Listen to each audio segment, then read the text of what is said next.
Thank you, Mr. Chairman. And for the record, I would like to point out that when we talk about the success in Al Anbar being sort of the greatest event from the surge, for purposes of history, we should remember that that awakening began before the surge was announced.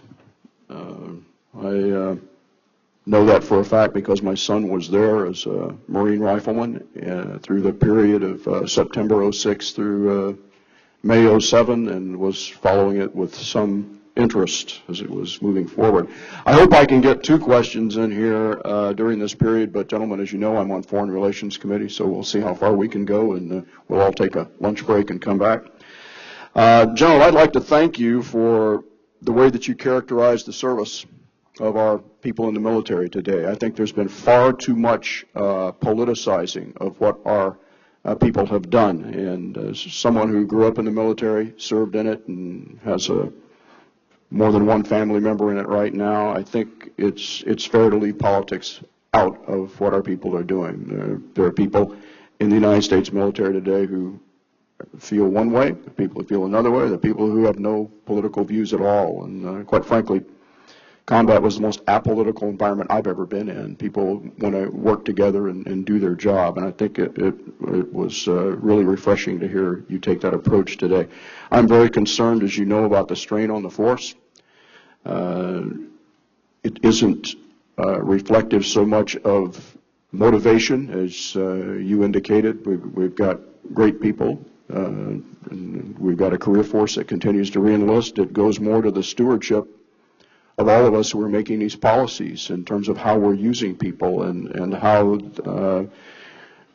these experiences are going to impact them downstream in their lives. On the one hand, we have re-enlistment rates that are high. On the other hand, we have articles such as that came out in the New York Times the other day with 27% of the career NCO force that has had multiple deployments having difficulties at some level. And that's one of the reasons that I introduced the dwell time amendment last year, to try to put some perspective, just to put a safety net under this while the politics of the war were being discussed. And it's another reason that I have introduced and pushed so hard this GI Bill. You mentioned General Tom Brokaw visiting and saying this was the next greatest generation. I think the least we can do is to give these people the same shot at a true future as we gave the so-called greatest generation, by giving them the ability to pursue the education of their choice and to really have a future.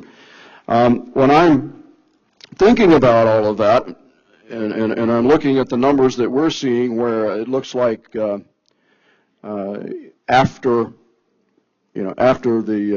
this next increment of troops are allowed to go home, we're going to probably be having 10,000 more people remain in Iraq than were there at the beginning of the surge. That's what I'm seeing anyway. We're going to have like 141 until this next increment is brought into place.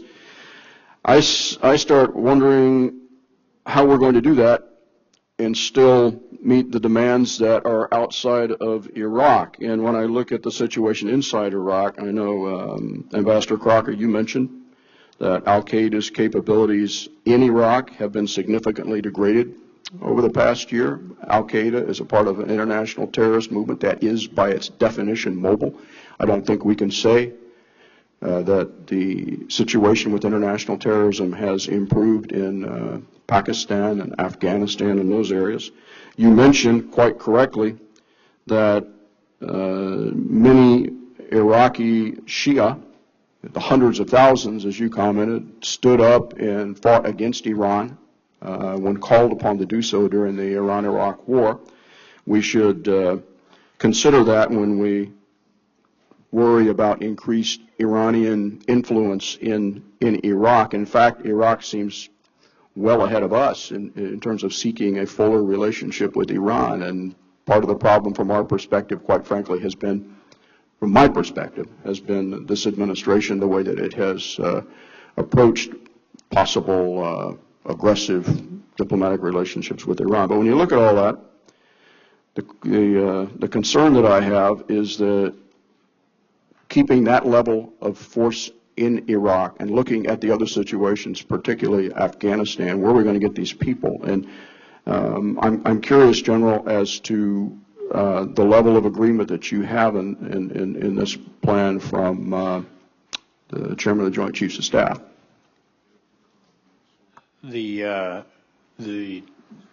Both Admiral Fallon and then CENTCOM Commander and the Chairman were fully supportive of the recommendations that I made, and of course made them through them to the Secretary and ultimately to the President.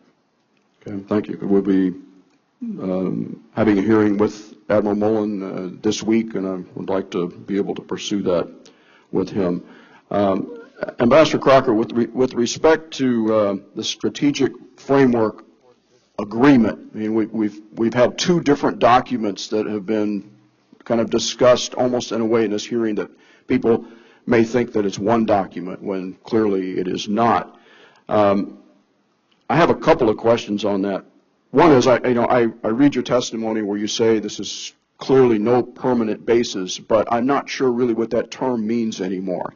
Can you tell us what would have been in this document that would have elevated it to the point that from the administration's perspective it would have required congressional approval?